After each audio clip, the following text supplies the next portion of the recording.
Thirsted in the barren land of sin and shame, and nothing satisfying there I found.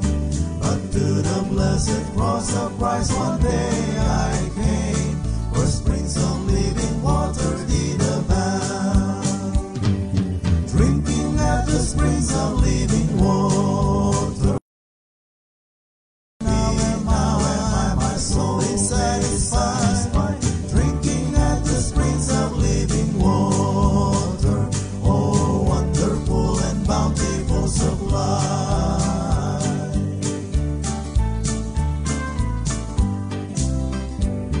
How sweet the living water from the hills of God, it makes me glad and happy all the way. Now glory, grace and blessing mark the path I trod, I'm shouting hallelujah every day. Drinking at the springs of living water, and now my soul is satisfied. Drinking at the springs of living water, oh wonderful and bountiful supply.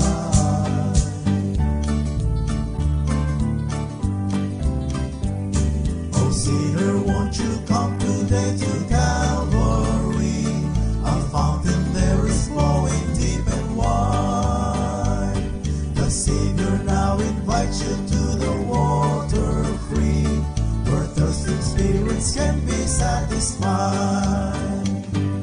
Drinking at the springs of living water, and now my soul is satisfied. Drinking at the springs of living water, oh wonderful and bountiful supply. Drinking at the springs of living water, and now my soul is satisfied. Drinking at the springs of living water, oh wonderful and bountiful supply. Oh wonderful and bountiful supply. Oh wonderful and bountiful supply.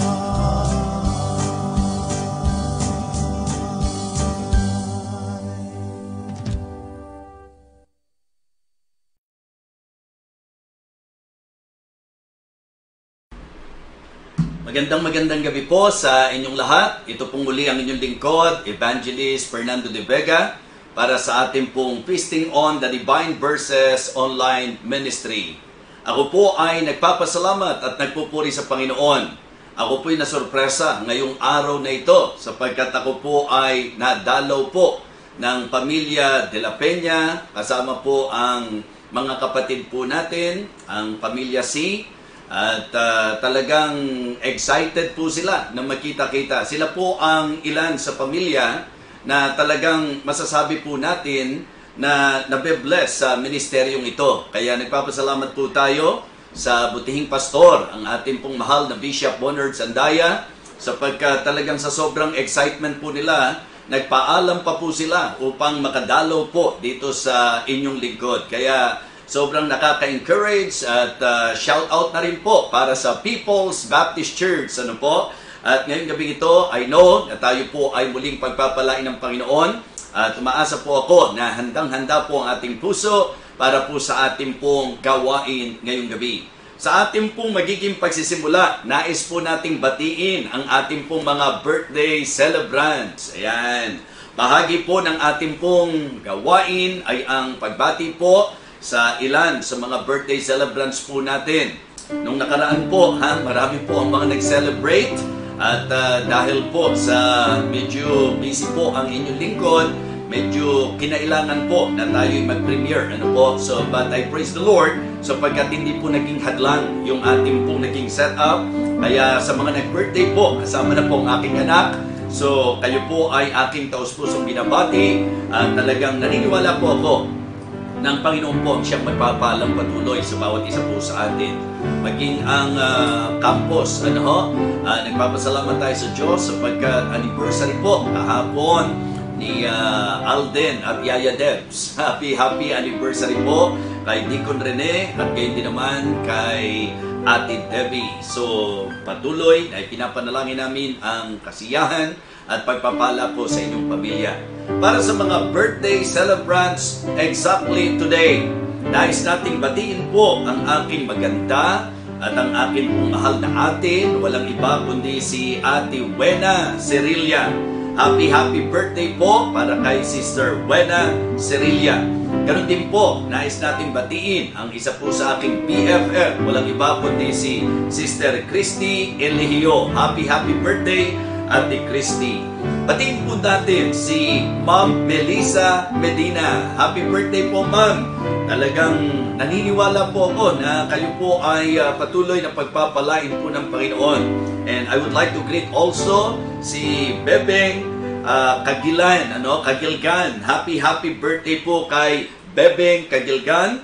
At ganoon din naman po sa amin pong former classmate na walang iba kundi si Anthony De Vera. Happy birthday po. Isama natin sa batiin po natin ngayon si Mayen Rosales. So yan po ang ating mga birthday celebrants. At ngayon po mga minamahal, ating pong hilingin sa Diyos na sila po'y patuloy na pagpalain. At para po sa kanyang gabay sa ating pong gawain ngayong gabing ito, samahan po ninyo ako sa panalangin. Let us pray. Dakilang Diyos, aming Panginoon, ngayong gabing ito kami po ay nagpupuri at nagpapasalamat sa another opportunity na ipinagkaloob mo sa amin upang kami po'y makapagsalo-salo sa iyong banal na salita. Salamat po sa bawat isa, maging sa kapatiran, sa mga kaibigan na patuloy na sumusubaybay sa ministeryong ito. Lord, I pray that you will continue to bless them. And please, Lord, use your message tonight to enlighten our minds and to encourage us. Thank you, Lord, for using your humble servant. I would like to commit to you everything, Heavenly Father. And this time, Lord, nais naming ilapit sa iyo ang ilan sa mga kahilingan po ng aming mga kapatid. Ang nalalapit po na kantata po ng Victory Fundamental Baptist Church. Ngayon pong darating na linggo, basbasan mo po ito, pagpalain mo po ito. Gayon din naman po ang Maranatha International Baptist Church sa kanilang kantata ngayong linggong ito. Patuloy po na nais naming ilapit din sa iyo ang anniversary po ng Maranatha International Baptist Church Malabon. Naway maging matagumpay po ito. Gabayan mo po ang iyong lingkod sa pagbibigay ng hamon. Dakilang Diyos, siling po namin ang pagpapagaling mo sa mata po ni Brother Noel Borja. Pagalingin mo po siya, dakilang Diyos. At gayon din naman, Panginoon, inilalapit namin sa iyo si Sister Judy Spinelli para po sa isang matagumpay na operation. Panginoon, ganun din po, nais naming ilapit sa iyo ngayong gabi ang patuloy na kagalingan, lubos na kagalingan po ni Nanay Julita Arellano. Sa iyo po namin pinagkakatiwala lahat po ng mga may cancer na lagi po namin ipinagpe-pray sa iyo. Pagalingin mo po at mag-provide ka po para sa kanila. Dakilang Diyos, siling ko rin po ang mga may businesses na nawa sila po iyong patuloy na pagpalain at hiling po namin na makarecover kung sakali bang naapektuhan ang pandemic na ito. Ang mga nawalan ng trabaho, dakilang Diyos. Ang mga hirap sa sitwasyon, Panginoon, hiling ko po na ikaw po ang magbigay ng survival and please sustain us, O God. Lahat ng bansang affected ng naging crisis na ito, help us, O Lord, na makarecover at hiling ko rin po ang mga ministries, ang mga local churches at gayon din po, Panginoon, amin pong inilalapit sa iyo ang patuloy na paggabay mo po sa aming pamahalaan sa mga marapat na hakbang na dapat pong gawin at hiling ko po ang patuloy na pag-iingat mo. Ilayo mo po kami sa virus na ito, Panginoon, and may you please provide for our needs, O God. Thank you so much, Heavenly Father, and please bless our preaching tonight. And please, once again, gamitin mo po ang iyong lingkod upang abutin po ang puso ng bawat makikinig. Ito po, O Diyos, ang aming pong samo. Ito po ang aming panalangin sa pangalan po ng aming Panginoong Jesus. Amen. Amen. Purihin po ang Panginoon. At ngayong gabi ito, isang magandang bagay po na sa ating pong magiging special number, nako, live kasama po natin ngayon. Actually po, ako'y tuwan-tuwa sapagkat talagang ang kanila pong naging pagdalaw ay isang malaking encouragement po sa inyong lingkod. Ito po ang mga members na talagang supportive at nagmamahal, hindi lang po sa gawain ng Panginoon, kundi sa kanilang butihing pastor. So kaya this time, Niniling po natin si Sister Ella at si Sister Danica para po sa live na special number. Tawagin ko po sila.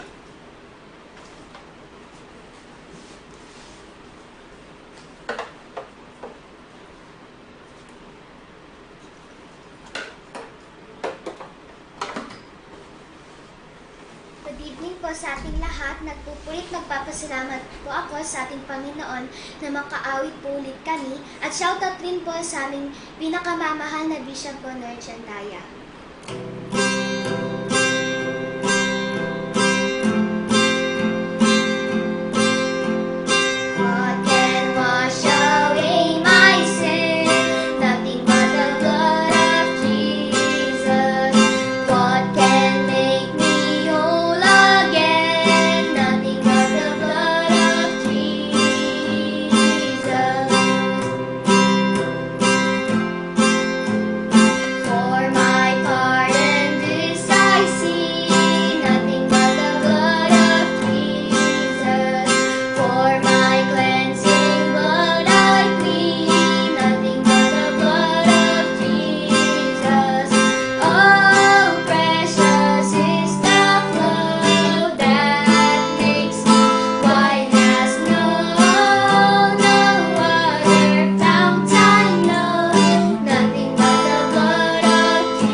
Wow, thank you so much. Nakaka-bless naman. Napakaganda ng training ni Bishop Andaya sa kanya pong mga members. Ano po? And I am very happy na ngayon po, imagine live. Sa susunod, baka yung daddy naman po nila ang mapakinggan po ninyo.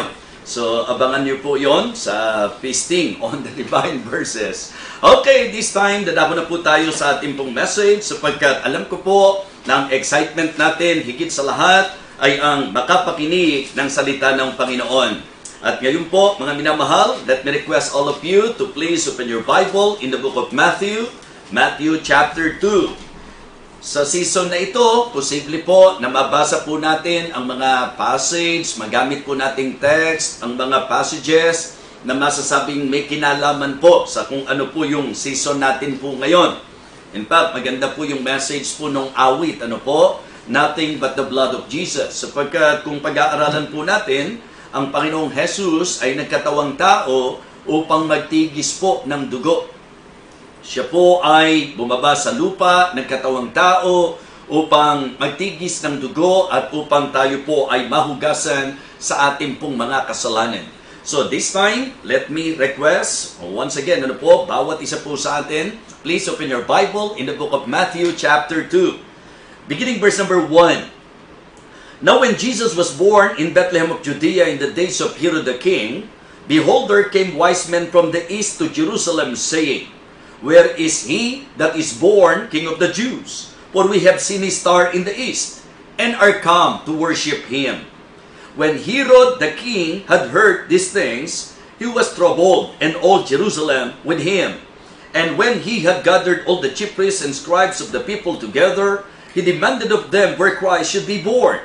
And they said unto him, In Bethlehem of Judea, for thus it is written by the prophet, And thou, Bethlehem, in the land of Judah, art not the least among the princes of Judah, for out of thee shall come a governor that shall rule my people Israel. Then Herod, when he had privately called the wise men, inquired of them diligently what time the star appeared. And he sent them to Bethlehem, and said, Go and search diligently for the young child, and when ye have found him, bring me word again, that I may come and worship him also. When they had heard the king, they departed, and lo, the star which they saw in the east went before them, till it came and stood over where the young child was. When they saw the star, they rejoiced with exceeding great joy. And when they were come into the house, they saw the young child with Mary's mother, and fell down and worshipped him. And when they had opened their treasures, they presented unto him gifts, gold, and frankincense, and myrrh. Ito po ang salita ng ating Panginoon Diyos. Humingi po tayo ng gabay. Dakilang Panginoon, muli po sa gabing ito ng aming magiging pag-aaral, ikaw po ang siyang aming pinagtitiwalaan.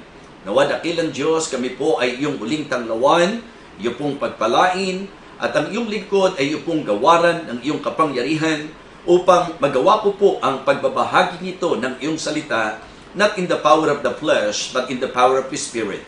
Thank you so much, Heavenly Father, for this great opportunity. I pray, O Lord, that you will again talk to your people and touch our hearts. Thank you so much, O God. Ito po ang aming panalangin sa pangalan po ng aming Panginoong Jesus. Amen. Amen. Minsan na rin po ako na nakapagbigay ng mensahe dito po sa ating pong text ngayong gabing ito. Kung matatandaan nyo po, aking pong binigyang pansin yung pong ilang mga bagay dito rin po sa chapter na ito. Kung matatandaan po natin mga kapatid, ang ating pong sinentruhan is about the godly seekers. Yung pong mga makadiyos na kung saan ang hinahanap nila ay ang ating Panginoong Hesukristo. And then, binigyan din po natin ng pansin, remember, the guiding star. Aking pong ipinaalala na sa panahon ngayon, hindi na po yung literal na star ang kailangan po para gumabay sa mga tao po na humahanap sa Panginoon. Tayo pong mga Kristiyano ang dapat magbistulang guiding star. Tayo ang dapat maging liwanag dito po sa sanglibutan na kung saan maaaring nais po nila na masumpungan ang ating Panginoong Hesukristo. And then, the great Savior. Okay? Our God and Savior. Walang iba kundi ang ating Panginoong Jesus. So, ipinapakita ko lamang po na posible po na makagamit po tayo ng passage na gagamitin po nating teksto sa ating pong message, pero meron pong iba't ibang bagay na po pwede po tayong matulungan. Katulad po nung nakaraan, di po ba? Katulad nung sinabi ko po sa inyo. Now this time, I would like to focus and to dwell doon po sa idea kung bakit po hinahanap ng wise men ang isinilang na tagapagligtas, ang isinilang na ating pong Panginoong Hesukristo. Yan po'y napakaliwanag. Ang sabi po ng verses 1 and 2, Now when Jesus was born in Bethlehem of Judea, in the days of Herod the king, behold, there came wise men from the east to Jerusalem, saying, Where is he that is born King of the Jews? For we have seen his star in the east, and are come to worship him. So the very reason why they are seeking for Jesus is to worship him. Mga kapatid, at yan po ay ginawa po talaga nila. Hindi po ba sa verse number 10, ang sabi po, when they saw the star, they rejoiced with exceeding great joy. And when they were come into the house, they saw the young child with Mary his mother, and fell down and worshiped him. So what I would like everyone to understand, everybody to know, ngayong gabing ito, ay ang patungkol po sa tinatawag nating worship. Kaya nga ang title po natin, The Worship of the Wise Men. Matuto po tayo sa ilang mga aral tungkol sa usapin ng pagsamba. You know, ang pagsamba po ay isang napakahalagang bagay sa buhay ng isang tao. At ito po ay isang nakakalugod na bagay sa bahagi ng ating Panginoon Diyos. It is very important for all of us to realize that yung pong ating dapat maging pagkilala sa Diyos, yung pagsamba, mga minamahal. Kaya allow God to talk to us tonight at hayaan po natin na ang kanyang salita ang ating pong maging batayan at ang ating pong aral, ang ating pong mensahe ay ang patungkol sa worship ng wise men. And if tonight you are saying that you are worshiping God, make sure na tayo po ay medyo nasa gabay na ito. Alright? So the first point that I would like to give tonight is their eagerness to worship. Their eagerness to worship. Kumbaga, ang idea po nung eagerness, yung bang matinding pagnanais, hindi po ba? Yung talagang matinding kagustuhan na sila po ay makasamba. At dito po mga kapatid, ilang bagay po ang gusto ko pong ating matutunan. Na kung ang isang Kristiyano ay talagang eager na sumamba sa Panginoon. Kasi mahalaga po ito their eagerness to worship. Ipinakita po yan ng wise men.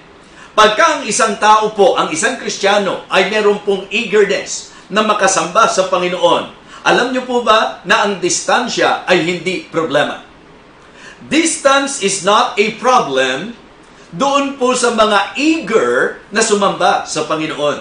At yan ang kahanga-hanga na nakikita po natin sa maraming mga Kristiyano maging sa panahon natin ngayon. Siguro po, payagan natin na ang gamitin ko pong example ay ang Living Water Baptist Church, considering na sila po ay aking pinagpapasturan. Alam niyo po ba na ang isang malaking encouragement, ang isang nakakatuwang katotohanan, marami po kaming member na kung saan po malayo po ang inuuwian. Pero talagang hindi problema ang layo sa kanila. In fact, ilang members po namin, mga sa Cavite pa nanggagaling. Nandyan po sila, di ba? Ang Barbado family, Cavite pa po yan, mga minamahal. Ang amin pong sambahan, nasa Santa Mesa. So, every service po, mga kapatid, sila po ay talagang nagbibigay ng panahon, naglalakbay po yan na parang mga pantas upang sumamba sa Panginoon. Ang Gatdula family, Cavite pa rin po yan.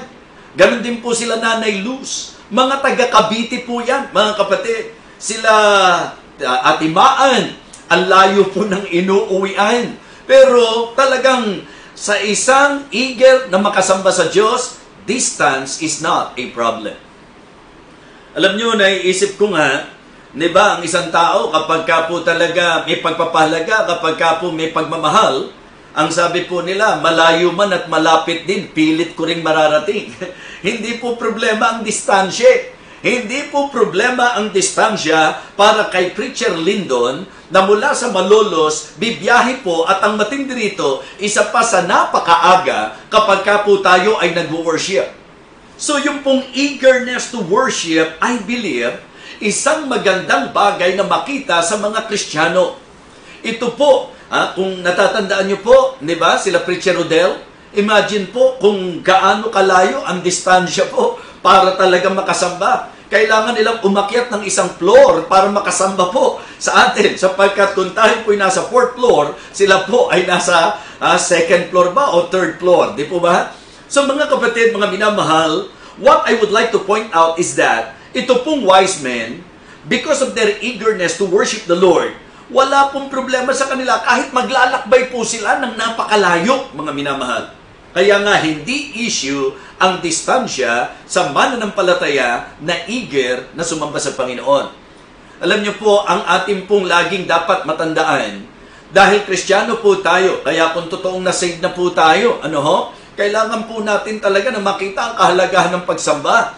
At ang utos ng Panginoon sa Hebrews chapter 10 and verse number 25, not forsaking the assembling of ourselves together as the manner of some is, but exhorting one another, and so much the more as you see the day approaching. So, it is God's command not to forsake the gathering, our worship, mga kapatid.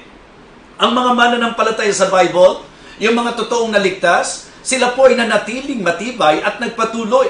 Sila po ay naging masigasig sa pagsamba.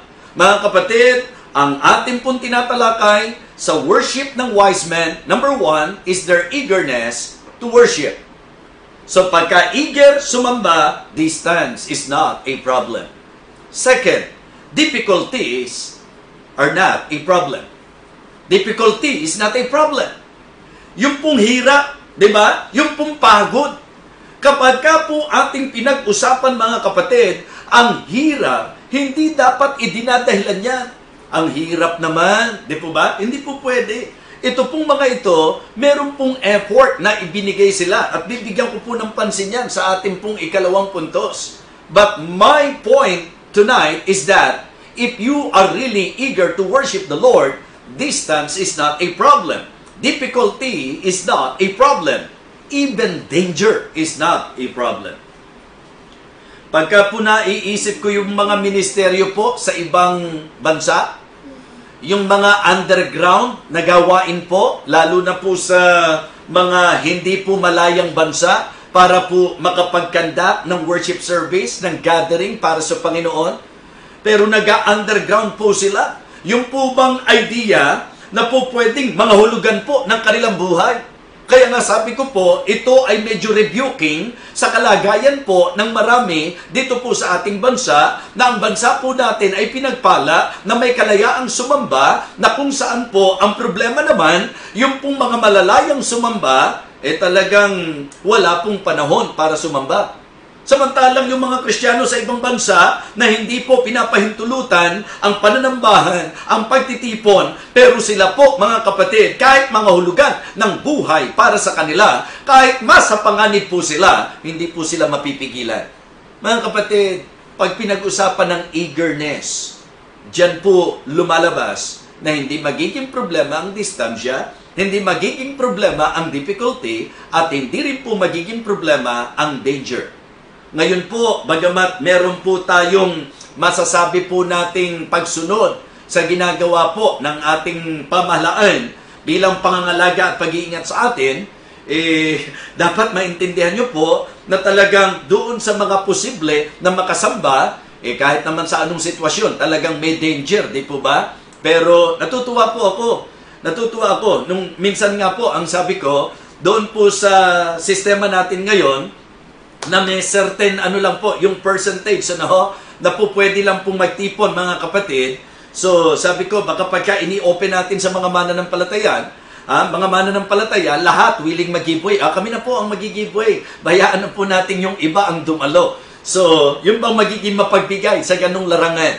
Mga minamahal, hindi po sa lahat ng pagkakataon magiging magaan ang ating pagsamba. Hindi po sa lahat ng pagkakataon magiging maginhawa ang ating pagsamba. Hindi po sa lahat ng pagkakataon parang safe na safe tayo na sumamba. May mga pagkakataon po na may danger, may mga difficulties po, mga kapatid, at posible po na may mga sitwasyon, na may mga distansya po tayo. But let us learn, dito po sa worship ng wise men, yung kanilang eagerness ay nagpakita na hindi problema ang distansya, hindi problema ang hirap, at hindi rin problema ang panganib.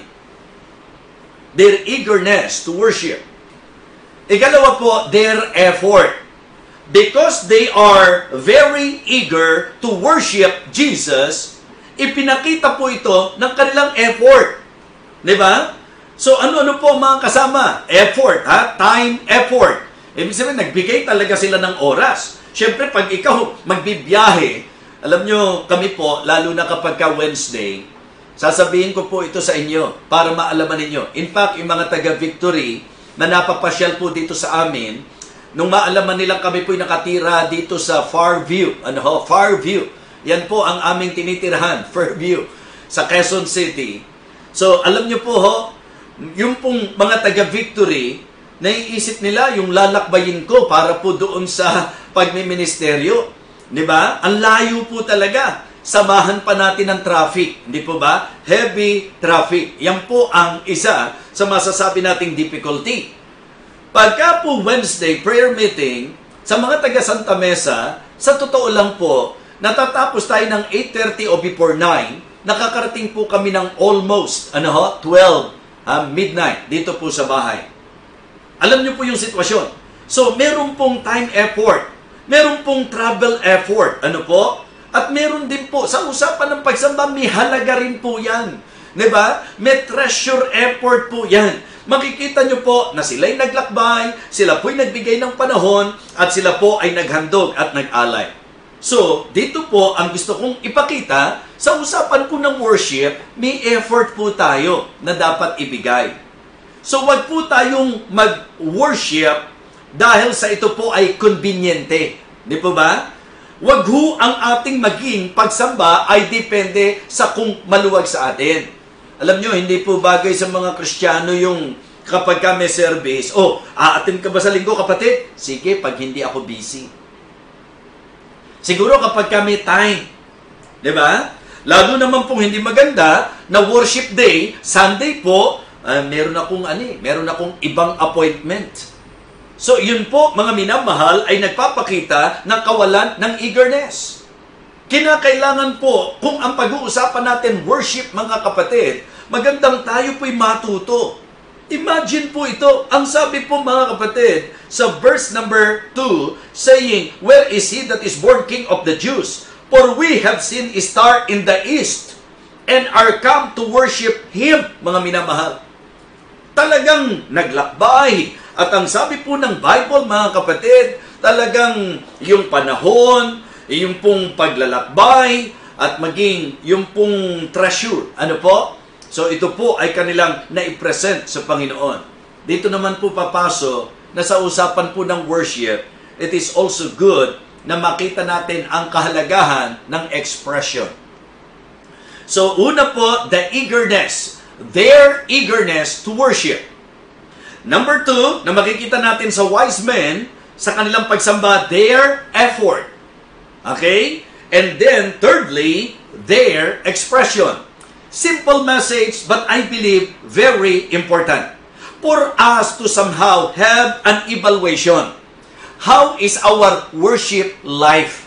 Kamusta po tayo sa pagsamba po natin sa Panginoon? Talaga bang masasabi po natin na nandoon po yung ating pong matinding pagnanais na lagit-lagi sambahin po natin siya? Eager po ba talaga tayo na i-worship natin ang Panginoon, na hindi po natin gagawing problema ang distansya, ang hirap mga kapatid, at maging ang pangani? Napakaganda pong paalala ito. And then yung effort. It is good to exert an effort mga kapatid every time na tayo po'y mag-worship sa Panginoon. So thirdly, it is also good na makita po natin their expression. Yung kanila pong expression sa worship. Papaano po sila nagpahayag ng kanilang puso sa tinatawag nating pagsamba? Okay? Binasa ko po, actually po, ang po pwede natin talagang maging text lang dito sa topic nating worship of the wise men, yung verses 1 and 2 at yung verses 10 and 11.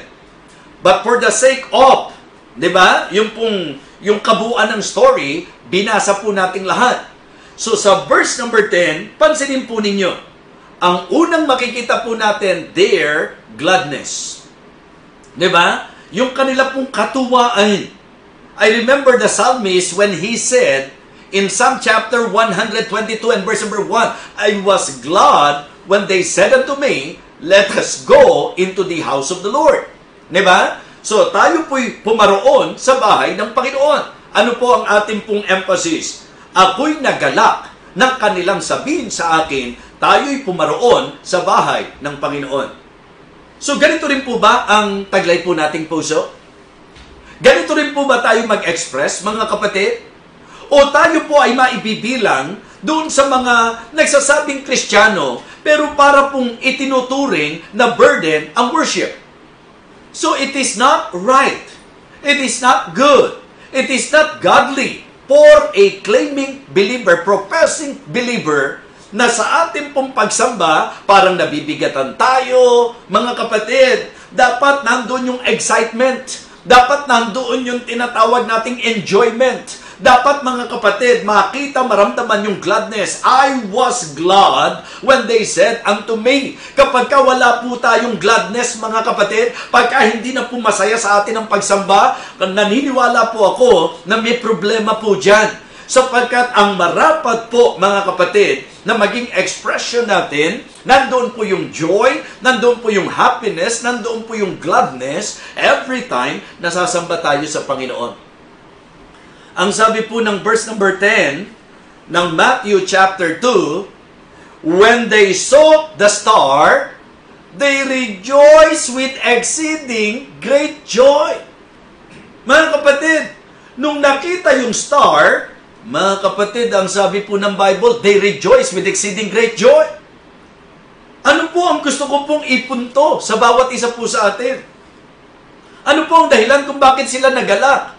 Nung nakita na nila na talagang tumala na po yung star, tumigil na po yung star. Ibig sabihin, nandun na po sila sa place, mga kapatid. Ang dahilan kung bakit sila masaya, sapagkat makikita nila ang tagapagligtas at magagawa na po nila ang kanilang eagerness na kung saan nag-exert sila ng matinding effort. Kaya nung dumating sa punto na nakita na nila yung star, na naging gabay po nila, ang sabi ng Bible, they rejoice with exceeding great joy. How about us, mga minamahal? Meron po bang joy sa puso po natin every time na tayo po'y sasamba? Every time na tayo po'y pupunta sa bahay-sambahan, excited pa po ba tayo, mga minamahal? Ito po ang aking pong nais na ipaunawa sa bawat isa. Their expression, mga kapatid, sa kanilang naging pagsamba. When they saw the star, they rejoiced with exceeding great joy. Ito ang magandang tanawin sa mga churches, na ang mga pumupunta po sa bahay panambahan ay mga mananampalataya na excited, na kung saan mas excited kaysa sa outing, mas excited kaysa sa mga kung ano-anong activities, mas excited kaysa sa anumang mga lakad. Ito po dapat ang higit na excitement natin, ang pagsamba natin sa Panginoon. Amen? Yes. Sapagkat ang Diyos ay karapat-dapat sa ating pagsamba. Sapagkat disenyo ng Diyos sa mga Kristiyano, ang tayo po ay sumamba, mga minamahal. So, una po, their gladness. Let us consider number 2, yung kanila pong gesture. Okay? Yung kanilang gesture. Una po yung gladness. When they saw the star, they rejoiced with exceeding great joy. Ikinumpara ko po na ang sabi po ng psalmist, nung yayain siya na pupunta sa bahay ng Panginoon, ang sabi, I was glad when they said unto me, let us go into the house of the Lord. Now, narito po, sa verse number 11, pumasok na po sila. And when they were come into the house, they saw the young child with Mary, his mother. By the way, medyo gusto lang po nating i-correct, yung pong mga nakikita po natin sa mga masasabi nating decorations ngayon, na inilalarawan po ang Bethlehem, tapos po meron pong 3 kings, ano po? Tapos nakahiga po sa sabsaban ang ating Panginoong Jesucristo. So yun po ang ipinapakitang larawan. Pag inaral nyo po, sapagkat bumilang na po ng mahabang panahon ng nagiging paglalakbay po ng mga pantas, mga kapatid. So tinataya po, basta si Jesus Christ, nung panahon na yon, nasa mga below 2 years old. Ano po? Sapagkat yun po ang ibinigay na decree ng king sa kanilang pag-aaral sa panahon ng naging pagsila ng ating Panginoon Diyos. But my point is that, and when they were come into the house, they saw the young child with Mary, his mother, and fell down and worship Him. So, unang gusto ko munang linawin, sa usapan po ng worship, kahit po na-appreciate po natin si Mary, pero hindi nyo po nakita na sinamba po sila ng wise men. Diba? So, don't get me wrong.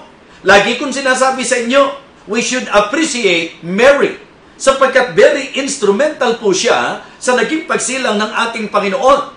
But when it comes to worship, una na pong lalabas na lapastangan kay Maria ang mga wise men kung dapat palang sambahin si Maria pero hindi nila sinamba. Because the statement is very clear. And when they were coming to the house, they saw the young child with Mary, his mother. In-indicate pa po na kasama po sa nakita nila nung pumasok sila si Mary na ina ng ating Panginoong Jesus. Pero ano po ang sabi ng kasunod na pahayag? And they fell down and worshiped Him, not them. They worship Him, not her. So kaya mga kapatid, mga kaibigan, isang bagay po na gusto nating maging pagliliwanag. Ang tunay na worship po sa Diyos lang nararapat. Yes, Diyos lang po ang dapat nating sinasamba. Yan po'y maliwanag na itinuro po ng ating Panginoon Kristo. Nung siya po'y tinutokso ni Satan na magpatira pa sa kanya, ibibigay niya ang lahat ng mga nasa lahat ng mga bagay niya kanyang natatanaw at ang kalwalatian nito, magpatira pa ka lang, sumamba ka sa akin, and then the Lord Jesus Christ rebuked Satan at ang kanyang rebuke, Diyos lang ang dapat sambahin. Diyos lang ang tunay na dapat paglingkuran. Worship belongs unto God only. Kaya nga sabi ko po, ginagamit ko na isang pruweba ng pagka-Diyos ng ating Panginoong Kristo is the worship of the wise man. If worship belongs unto God only, and then here are the wise men, they worship Jesus, it means that the wise man is acknowledging the deity of Jesus. That Jesus Christ is God. They worship Him. Pero ang pinupunto ko po sa inyo, yung gesture. Siguro magandang mag-evaluate din po tayo. Minsan po nag-worship po tayo. Kamusta po ang ating gaya kapag tayo sumasamba? Yung iba po gumagamit pa ng mga punto, argumento. Ano ba mahalaga sa Diyos? Puso o kasuotan? Diba? Hindi raw po mahalaga sa Diyos ang panglabas na anyo. Yun po, hindi ko maintindihan kung saan nakuha ng mga nag-aral ng Biblia yan eh. Na lumalabas, hindi raw po mahalaga sa Diyos ang panglabas. Alam niyo ang ginagamit po na talata? Yung sinabi po ng masasabi nating propeta Samuel, hindi po ba? Na ang Diyos daw po ay hindi tumitingin sa puso. Diba? Ang talata po, ang sabi ron, man looketh on the outward appearance, but the Lord looketh on the heart. Wala pong idea po doon na hindi concerned ang Diyos sa panglabas. Ang ipino-point out doon, importante sa Diyos ang puso, pero alam niyo po ba mga kapatid, na sa Biblia po, sa usapan ng pagsamba, tinuruan pa po tayo, maging ang mga kababaihan, na kung saan, let us adorn ourselves in modest apparel. Diba? So, kinakailangan daw po na tayo raw po ay magkaroon ng mahinhing kagayakan. So, hindi po pwedeng sasamba tayo sa Panginoon. Alam niyo po yun, pagka mamamalengke, may kasuutang okay sa palengke. Kapag tayo maglalaro, may kasuutang okay sa paglalaro. Pagka tayo mag-uopisina, mayroong kasuutang okay pang-opisina at para sa pang-opisina. Kung tayo po ay pupunta sa school, may kasuotan at kagayakan para sa nag-aaral. Pero kung pupunta tayo sa sambahan, kahit ano, o marapat lang, nang isuot natin ay ang kasuotang pagsamba o pangsamba. Amen? Gawin nating disente ang ating pagsamba. So, dito po mga kapatid, binibigyang pansin ko po na kung saan, pagka pinag-usapan ng worship, mahalaga rin po yung tinatawag po nating ating pong attitude, at yung gesture po, kinakitaan natin ng mataas na pitagan po sa ating Panginoon. Why? Because they fell down. Sa church, minsan, nakatayo na nga tayo nagpe-pray. Kung ano-ano pa po ginagawa ng iba habang nagpe-pray. Di po ba? So, nakakalungkot yan. Nakikita po natin minsan sa maraming churches na kapag ka po may tinawag na maglilid sa prayer, so, yung iba po, nagpe-pray na yung lahat ng kasamahan, padilat-dilat pa, palinga-linga pa, yung iba po, nagse-cellphone pa, di po ba, sa usapan ng pagsamba. So, mga kapatid, mga minamahal, it is good to learn yung pong tamang attitude po natin at expression po natin sa worship. Ang sabi po, they fell down and worship Him. Alam nyo, sa malalimang pagkukonsider, yung pagpapatira pa, mga kapatid, yung pagluhod, pagpapatira pa, yan po ay isang masasabi nating gesture ng may mataas na pagkilala doon po sa ating pong niluluhuran at doon sa kung kanino po tayo nagpapatira pa. So kaya importante po na makita natin yung kanilang expression sa kanilang gladness, sa kanilang gesture, at sa kanilang gifts. Di po ba? And when they were come into the house, they saw the young child with Mary's mother and fell down and worshiped Him. Pagkatapos po nun, and they presented unto Him gifts, gold, frankincense, and myrrh. Kaya nga, ngayon po, sabi ko, tayo ngayon, nagse-celebrate sa okasyon na to, napakarami mga tao po, very particular sa okasyon na ito, pero ang tanong po, sino ang sentro, saan nakasentro? Sabi nga po ng message ni Pastor Mark J. kagabi, dapat si Kristo ang sentro po ng ating pong mga buhay. Mga kapatid, sa usapan ng pagsamba, kinakailangan nakasentro po tayo. Siya po ang ating sinasamba at ang usapan ng pagsamba may pag-aalay. Mga kapatid, not to offend anyone. Pero kung titingnan nyo po, nakakahiyamang sabihin, ang mga Kristiyano ang claim, ang sinasamba natin tunay na Diyos. Ang sinasamba natin buhay na Diyos. Pero bakit ganon?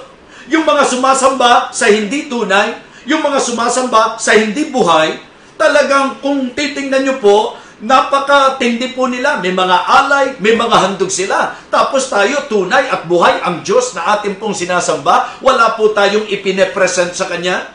Mga kapatid, ipinakita po sa kanilang expression of worship, yung kanilang gladness, yung kanilang gesture, yung kanilang giving, yung kanilang gifts. Part po ng worship ang paghahandog. Part po ng worship ang pag-aalay, mga kapatid. Kaya nga, yun ang isa sa dapat eagerness natin at excitement natin na tayo po'y makakasamba sa Panginoon.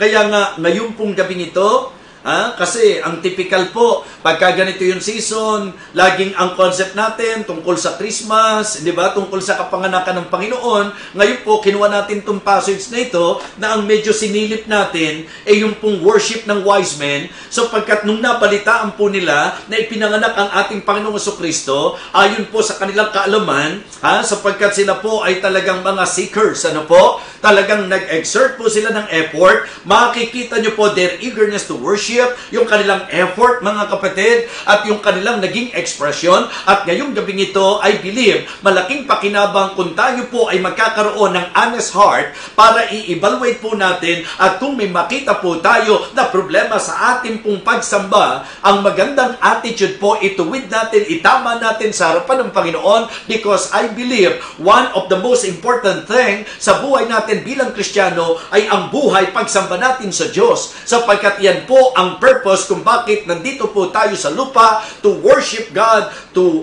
bless the Lord. Hindi po ba? Yan po ang kalooban ng Panginoon. Ang sabi nga po, worship the Lord in the beauty of His holiness. Magandang pagka mag-worship tayo, mararamdaman na mataas ang ating pagsasaalang-alang, sapagkat talagang sinisikap po natin. Kaya nga, mga bagay na dapat medyo maituwid na po natin sa usapan ng worship. Yung ating pong laging late na pagdalo po sa pagtitipon, syempre po, kapag ating pong hinarap ang katotohanan, medyo displeasing po yan.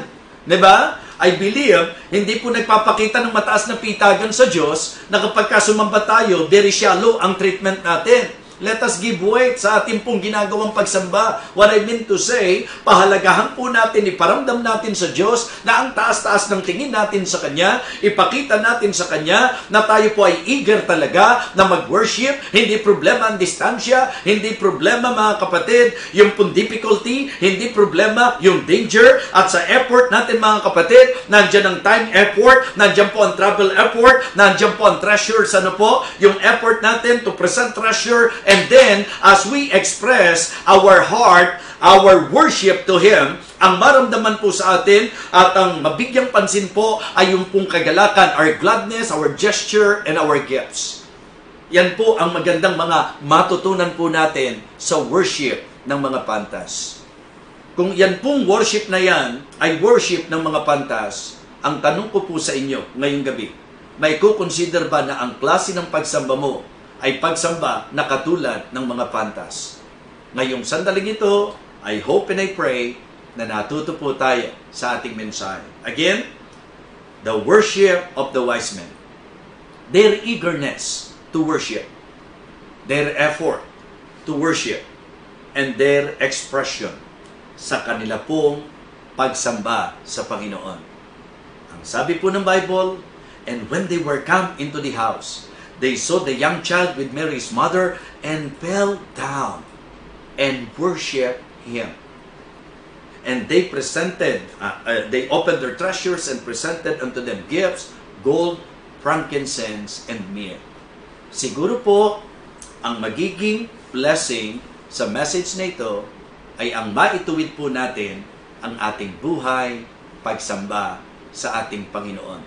Panahon na po para masaway ang ating pong mababaw na trato, yung ating pong magaang or shallow treatment sa ating pong pagsamba sa Diyos. Alam niyo po kung sino po ang ating sinasamba? Lord of Lords, King of Kings. Siya po ang ating sinasamba. Ngayong gabing ito, inaasahan ko po na ang salita ng Diyos ay makapangyarihan na nakagawa sa ating mga puso. Manalangin po tayo. Dakilang Diyos, aming Ama, salamat po sa iyo pong banal na salita. Salamat po sa paalala. Salamat po sa pagtuturo. Salamat po sa pagsaway.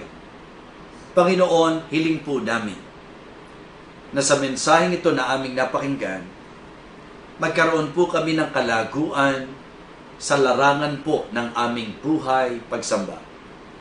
Salamat po, O Diyos, sapagkat napakaliwanag nang nakita po naming ihemplo o padron ng naging pagsamba ng wise men.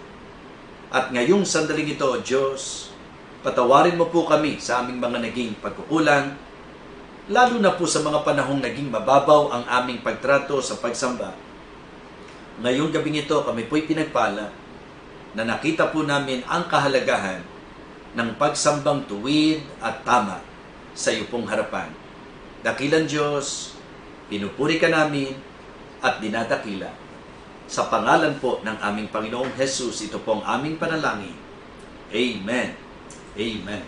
Okay, purihin po ang Panginoon sa bawat isa na muli pong nakasama po natin sa ating pong ministeryong ito. Naway napagpala po tayo ng ating Panginoon Diyos. Patuloy po ang maging pagsubaybay po ninyo sa ministeryong ito. Muli po, ito po ang inyong lingkod, Evangelist Fernando de Vega, na ang panalangin po ay ang patuloy na pagbubuhos ng Diyos ng kanyang masaganang pagpapala sa buhay ng bawat isa sa atin. Magandang gabi po sa inyong lahat. Pagpalain po tayo ng Panginoon.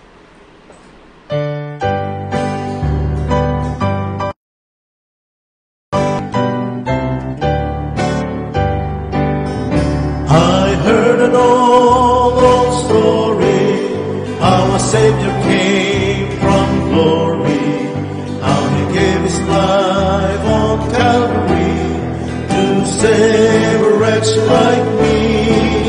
I heard about His groaning, of His precious blood's atoning.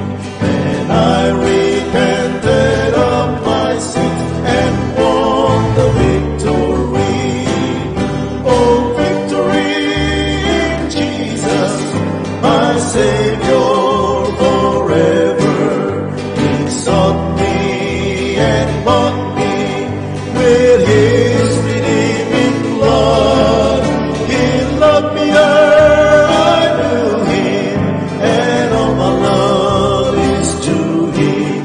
He plunged me to victory beneath the cleansing flood.